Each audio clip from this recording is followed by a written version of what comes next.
Il y a des jours où l'on se réveille sans savoir où l'on est. Non pas physiquement, mais intérieurement.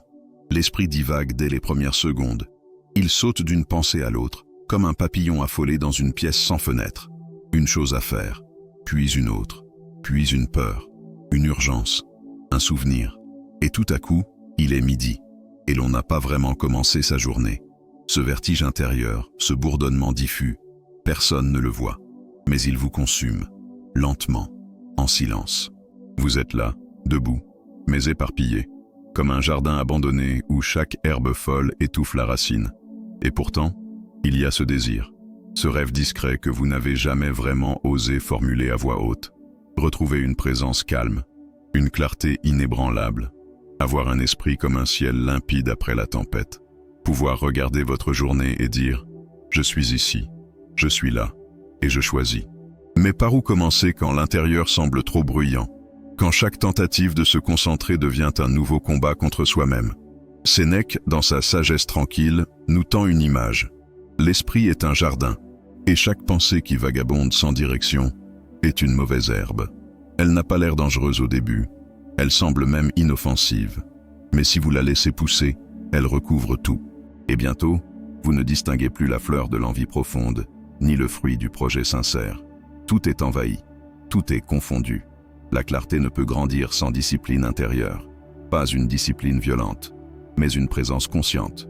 Une attention douce, patiente, lucide. Épictète, lui, nous offre une clé. Il dit que ce n'est pas ce qui nous arrive qui trouble l'âme, mais les jugements que nous portons. C'est ce regard, ce filtre intérieur, qui colore notre monde et disperse notre attention. Ce n'est pas l'agitation extérieure qui vous empêche de vous concentrer. C'est le tourbillon de vos pensées, leurs allées et venues incontrôlées, leurs jugements constants, qui vous arrachent à vous-même.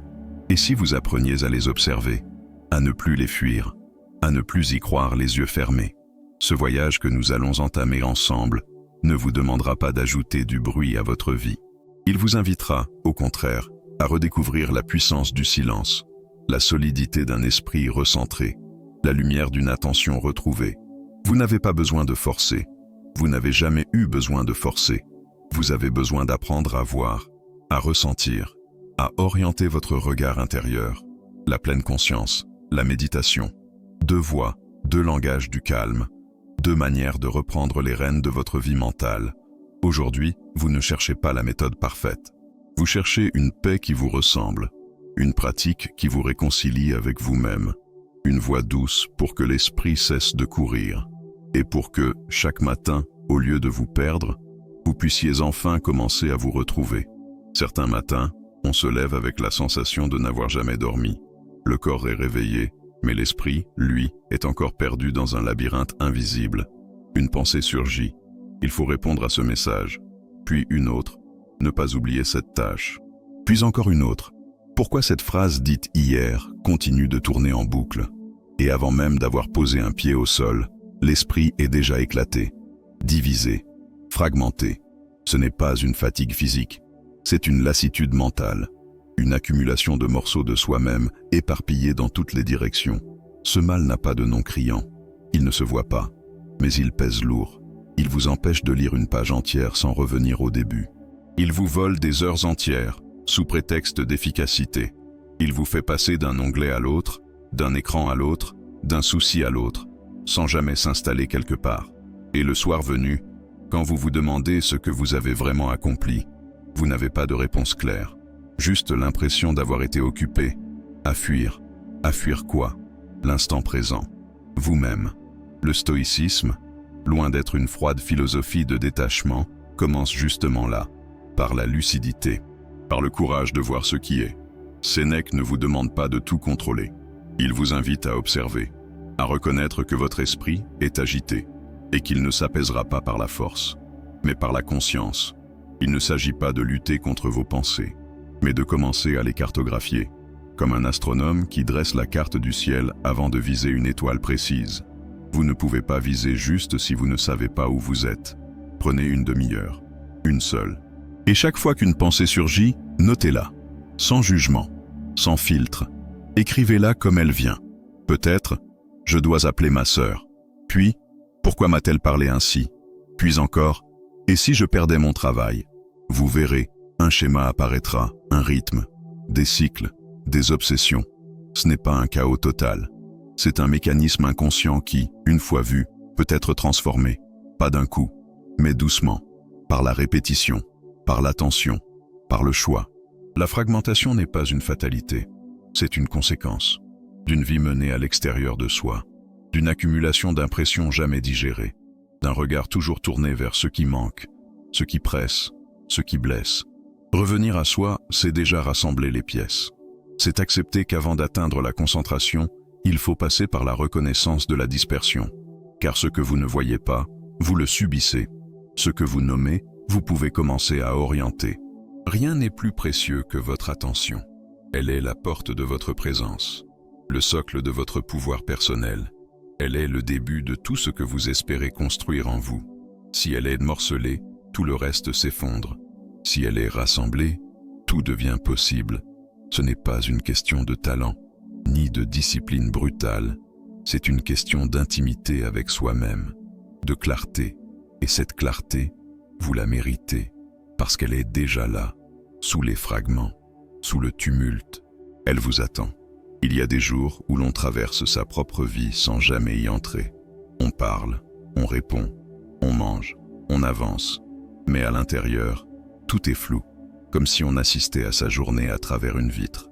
On est là, sans y être. Et cette absence, silencieuse, devient une fatigue de l'âme. Pas parce qu'on a trop fait, mais parce qu'on n'a rien vraiment vécu, rien senti profondément. Juste des gestes, des obligations, des distractions, et un grand vide au cœur quand enfin le calme revient. La pleine conscience n'est pas un luxe, c'est un retour à soi, à la seule chose qui ne ment jamais, l'instant. Non pas cet instant idéalisé qu'on imagine parfait, mais ce moment brut, ce moment qui respire, ce souffle, ce silence, cette tension dans l'épaule que vous n'aviez pas sentie avant, cette pensée qui passe, que vous observez, sans la retenir, être là, juste là, pas demain, pas hier, maintenant. Sénèque disait, « Vivre, ce n'est pas attendre que le temps passe, c'est en faire quelque chose de vivant. » La pleine conscience, c'est cela. Ce n'est pas méditer pendant 1 heure dans une position parfaite. Ce n'est pas réussir à ne penser à rien. C'est oser revenir, encore et encore, à ce qui est déjà là, sans fuir, sans juger, sans vouloir que ce soit autre chose. Ce n'est pas facile, parce qu'on a été entraîné à tout faire sauf ça, à penser à l'après, à regretter l'avant, à courir, même sans but.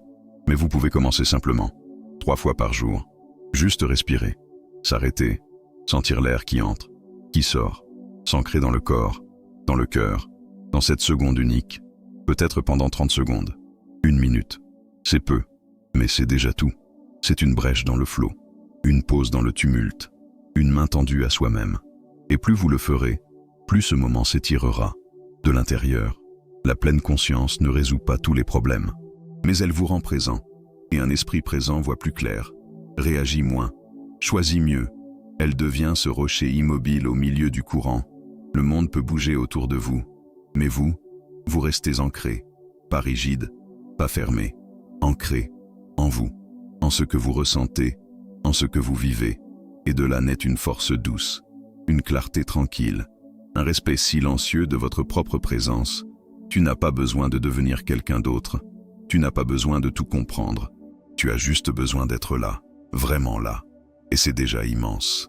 Parce que dans ce monde de distraction permanente, celui qui revient à lui-même devient rare. Celui qui revient à lui-même devient libre. Certains matins, l'esprit s'éparpille avant même que le jour ne commence. Une pensée chasse l'autre, une peur en alimente une troisième, et soudain, on se sent englouti par trop de choses à faire, trop de choses à penser, trop de choses à gérer. C'est comme essayer de tenir une poignée de sable entre ses doigts. Plus on serre, plus ça file. Et cette sensation, cette perte de contrôle, use, épuise, démoralise. La méditation focalisée vient poser une main douce sur ce tumulte intérieur. Elle ne l'écrase pas, elle ne le juge pas, elle le regarde. Et elle choisit une chose, une seule, un souffle, un mot, une image, un point. Et elle y revient, encore et encore, comme un danseur qui revient à son axe, comme un funambule qui retrouve son équilibre, pas pour fuir le monde, mais pour redevenir entier en lui-même. On croit parfois que méditer, c'est réussir à faire le vide, à rester calme pendant 20 minutes sans jamais penser. On s'imagine que si une pensée surgit, c'est raté. Alors on abandonne. On pense qu'on n'est pas fait pour ça, qu'on n'est pas assez calme, qu'on n'a pas la patience. Mais c'est une illusion, parce que méditer, ce n'est pas empêcher l'esprit de vagabonder. C'est apprendre à le ramener, doucement, gentiment, 1000 fois s'il le faut. Et c'est là que réside la force, non pas dans le contrôle absolu, mais dans la répétition silencieuse du retour, dans cette fidélité à soi, même dans la dispersion. Choisissez un ancrage, un mot comme paix, un souffle, une flamme. Et quand l'esprit part, car il partira, revenez, pas avec colère, pas avec jugement, juste avec présence, comme on ramène un enfant à la maison, sans hurler. Et ce mouvement, ce petit retour invisible, est un acte de puissance intérieure, parce qu'il vous entraîne, il vous muscle de l'intérieur, il transforme un esprit dispersé en esprit centré, non pas rigide, mais lucide. Comme le dit Épictète, ce n'est pas ce qui t'arrive, mais comment tu y réponds qui compte. La méditation focalisée vous apprend à répondre, à choisir, à ne plus être esclave de la première pensée venue, et peu à peu, vous devenez cet archer intérieur, celui qui ne fuit pas le vent, mais ajuste sa flèche, encore et encore, jusqu'à ce que chaque mouvement, même petit, devienne intention. Tu n'as pas besoin d'être parfait, tu n'as jamais eu besoin de l'être, tu as juste besoin de revenir, un souffle à la fois, un retour à la fois, et dans ce retour, tu découvres ta propre force, la vraie, celle qui ne crie pas, celle qui ne s'impose pas, celle qui choisit, silence après silence, point après point, jusqu'à ce que ton esprit devienne cet espace clair, calme et résolument vivant. Il y a des jours où l'on cherche la bonne méthode comme on cherche une clé dans le noir, pleine conscience ou méditation, écoute du souffle ou concentration sur un mantra. Et cette question, en apparence anodine, cache souvent une peur plus profonde, celle de mal faire, de ne pas pratiquer comme il faut, de se tromper, de ne pas être à la hauteur même dans notre chemin vers la paix. C'est une autre manière de se juger, une autre manière de douter. Mais la sagesse stoïcienne ne cherche pas l'étiquette parfaite. Elle cherche ce qui fonctionne, ce qui éclaire, ce qui pacifie. Épictète ne vous aurait pas demandé quelle école vous suivez. Il vous aurait simplement demandé « Cette pratique te rend-elle plus libre, plus lucide, moins esclave de tes impressions ?» Si la réponse est oui, alors vous êtes sur le bon chemin, peu importe le nom de la route. La pleine conscience et la méditation focalisée ne sont pas des ennemis, elles sont des sœurs. La première vous apprend à être là, à accueillir ce qui est, sans juger. Elle ouvre l'espace, elle nettoie le terrain.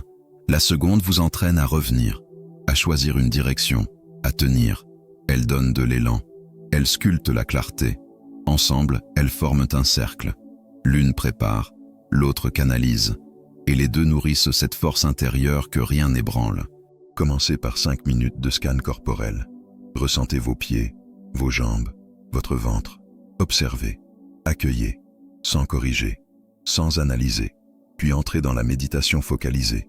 Prenez un mot, un souffle, une image, et revenez-y chaque fois que l'esprit s'échappe, comme on revient à soi après une absence, sans violence, sans honte, juste avec constance. Ce que vous bâtissez ainsi, ce n'est pas une méthode de plus, c'est une maison, un refuge, un lieu en vous où l'extérieur n'a plus autant de prise, une présence lucide, capable d'accueillir et de diriger à la fois, une présence ferme et tendre, ancrée, mais ouverte. Et si un jour, vous ne savez plus par où commencer, rappelez-vous cette image.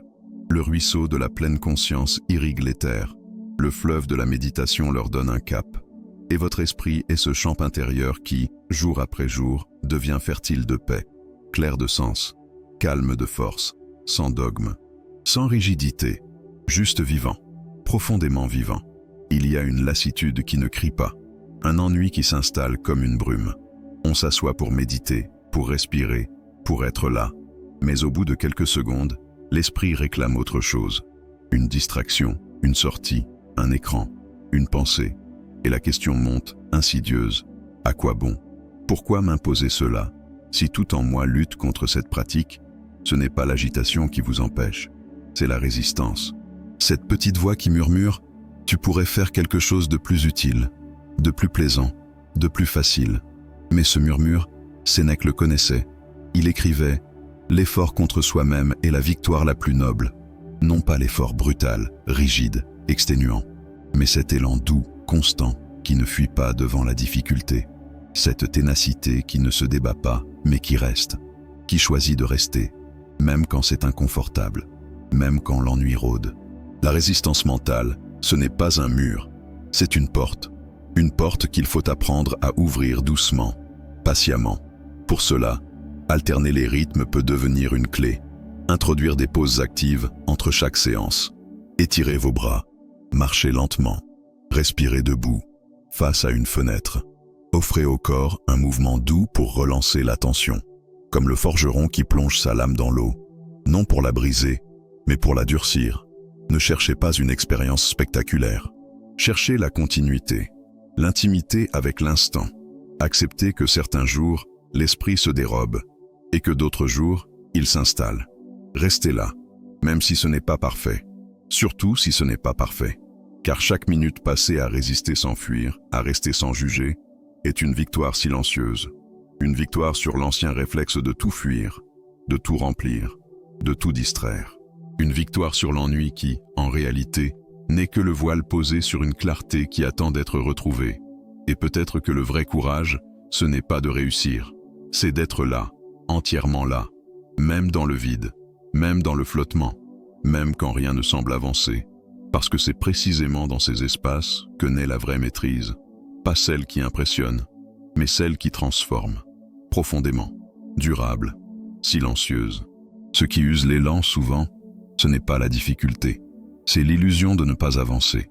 On médite, on respire, on essaie, et pourtant, au fond, on doute. Est-ce que quelque chose change vraiment? Est-ce que je perds mon temps? Cette impression de stagner ronge doucement la volonté. Mais si l'on regarde bien, ce n'est pas le manque de progrès, c'est le manque de regard sur ces progrès. Ce que l'on ne mesure pas, on l'oublie. Ce que l'on n'observe pas, on croit qu'il n'existe pas. Les stoïciens n'attendaient pas les applaudissements du monde. Ils observaient leur propre croissance, discrètement, intérieurement. Chaque soir, Épictète ou Marc Aurèle s'interrogeaient « Qu'ai-je fait de bien aujourd'hui? Qu'ai-je laissé m'éloigner de ma nature ?» Pas pour se juger, mais pour s'ajuster. Non pas dans la pression, mais dans la clarté. Vous pouvez faire de même. Choisir, chaque jour, 3 domaines simples. Le travail, les relations, la créativité. Et, en quelques mots, notez si vous avez senti moins de dispersion, plus de présence, plus de calme. Ce n'est pas un test, ce n'est pas un verdict, c'est un miroir. Un miroir qui ne critique pas, mais qui reflète. Et parfois, c'est en relisant ce miroir, au bout de quelques jours, qu'on découvre « Oui, je suis plus centré. Oui, je réagis moins. Oui, quelque chose a bougé. » Ce journal de bord, ce n'est pas un luxe, c'est un ancrage. Comme le marin qui, chaque nuit, observe les étoiles pour corriger sa trajectoire, vous tracez votre propre carte intérieure. Pas pour contrôler, mais pour comprendre. Pour ne pas laisser le flot des jours effacer ce que vous êtes en train de bâtir. Et vous verrez que, même sans feu d'artifice, quelque chose s'installe. Une base, une stabilité, une direction. Vous verrez que la concentration n'est pas un don, mais une trace. Une trace qui s'inscrit lentement, mais sûrement, à chaque fois que vous revenez à vous-même. Non pas dans le tumulte, mais dans l'attention douce. Celle qui dit, chaque soir, je suis encore là. Je continue, tranquillement, silencieusement, mais avec force. Il y a des jours où l'on se sent minuscule face aux événements. Un mot mal placé, une réunion houleuse, une décision imprévue, et tout semble vaciller. On pensait avoir repris le contrôle, puis soudain, l'ancien chaos revient. C'est dans ces moments-là que la concentration devient bien plus qu'un exercice. Elle devient un refuge, une boussole, une forme de liberté, car la vraie concentration n'est pas d'avoir l'esprit figé, c'est de garder, au cœur même de la tempête, un centre, un point de présence qui ne fuit pas, un souffle conscient au milieu du tumulte. Et ce centre, personne ne peut vous l'enlever, ni une remarque blessante, ni une urgence professionnelle, ni même vos propres doutes. Ce centre, vous le bâtissez à force de retours silencieux à vous-même. À chaque instant où vous choisissez de ne pas vous disperser. À chaque fois que vous décidez de respirer au lieu de réagir. Dans la vie quotidienne, cela change tout. Ce n'est plus seulement vous qui subissez. C'est vous qui décidez quand parler, quand répondre, quand vous taire. Ce n'est plus le monde qui dicte votre rythme. C'est votre calme intérieur qui guide vos pas. Dans une réunion tendue, vous inspirez 3 fois. Dans une dispute, vous sentez vos pieds sur le sol avant d'ouvrir la bouche. Et dans les moments simples, marcher, boire un café, écouter, vous êtes vraiment là, présent, pleinement. Marc Aurèle écrivait que l'homme libre est celui qui ne se laisse pas emporter par ses impressions. Et cette liberté n'est pas un rêve lointain. Elle commence maintenant. Elle commence dans le simple fait de sentir votre respiration, là, tout de suite. Dans l'espace entre 2 pensées, entre 2 décisions. Dans ce silence bref où vous choisissez de ne pas vous perdre. Et c'est là que réside votre vrai pouvoir. Pas dans le fait d'avoir toujours raison, pas dans le contrôle des autres, mais dans cette capacité silencieuse à vous maîtriser, à vous recentrer, à revenir à vous-même, encore et encore. Vous n'êtes pas un pantin tiré par les ficelles du monde. Vous êtes une présence qui apprend, chaque jour, à ne pas se dissoudre dans le bruit. Comme le phénix renaît de ses cendres, vous transformez chaque distraction en opportunité. Chaque dispersion devient un rappel que votre vie ne vous échappe pas. Elle vous attend, dans le battement paisible de votre conscience. Et chaque moment vécu ainsi devient un acte de puissance douce. Une preuve que vous avancez, non pas en criant, mais en vous tenant debout, intact, concentré, vivant. Il y a dans l'art de la concentration une simplicité que notre époque oublie. On la cherche dans des applications, dans des méthodes complexes, dans des stimulations constantes. Mais elle commence ailleurs. Elle commence dans le silence, dans l'écoute, dans un retour à soi. La pleine conscience pose le socle. Elle apprend à être là, être maintenant, sans fuite, sans masque, sans performance. C'est le sol sur lequel l'attention peut se poser.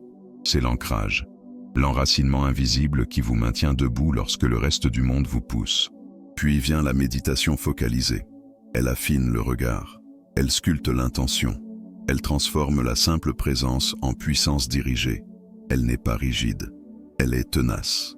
Elle est cette flamme que vous choisissez de raviver chaque jour, même lorsque le vent souffle. Ensemble, ces 2 pratiques ne sont pas en opposition. Elles sont 2 aspects d'un même chemin. 2 eaux différentes qui irriguent une seule terre, celle de votre lucidité, de votre force tranquille, de votre pouvoir personnel. Sénèque disait « Ce n'est pas le temps qui nous manque, c'est la bonne direction. » Et cette direction, vous la donnez à votre esprit. Chaque fois que vous choisissez d'être attentif, chaque fois que vous choisissez de revenir, encore, à votre souffle, à votre corps, à votre vérité. Épictète le rappelait « Nul n'est libre s'il n'est maître de lui-même ». La liberté ne dépend pas des circonstances.